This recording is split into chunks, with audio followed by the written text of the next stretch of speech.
Le voleur de voiture Rudy a purgé 5 ans de prison en se liant d'amitié avec son codétenu Nick. Celui-ci s'est trouvé une petite amie par correspondance et Rudy jalouse un peu son pote. Quand il ne reste que 2 jours avant la libération, Nick se fait tuer. Une fois dehors, Rudy se fait passer pour Nick et entame une relation avec la petite amie de son camarade. Le nouvel an approche et tout a l'air de rouler pour lui.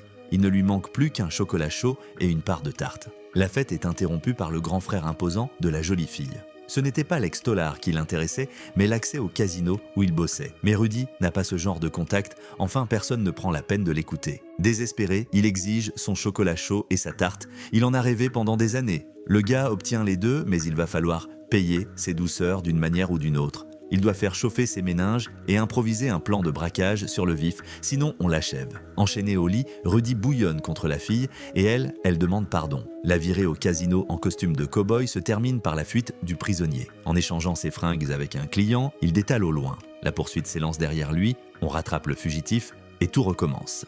Le deuxième plan mise sur la fréquentation quasi nulle du casino juste avant le nouvel an. Les bandits, validant l'idée et s'éclipsent, prendre l'air. Et Rudy se libère et veut se faire la malle. Mais après avoir surpris une conversation, il apprend que la fille est la maîtresse d'un des truands et que tout était arrangé. Il renonce à fuir et rebrousse chemin. À l'approche du nouvel an, des braqueurs en costume de Père Noël entrent dans le casino désert. La majeure partie des agents de sécurité a été renvoyée chez eux et ça fait les affaires des bandits. Le casse réussit, sauf que, dans le coffre principal, il n'y a pas d'argent, mais des armes. Surprise totale, Nick, bien vivant, réapparaît. Il avait simulé sa mort. Il planifiait depuis longtemps de piéger son pote, et maintenant, il est temps de s'en débarrasser. Mais Rudy neutralise brillamment les traîtres et met la main sur une voiture. Les sacs d'argent, il les distribue en cadeau aux voisins, et lui, il rentre enfin à la maison.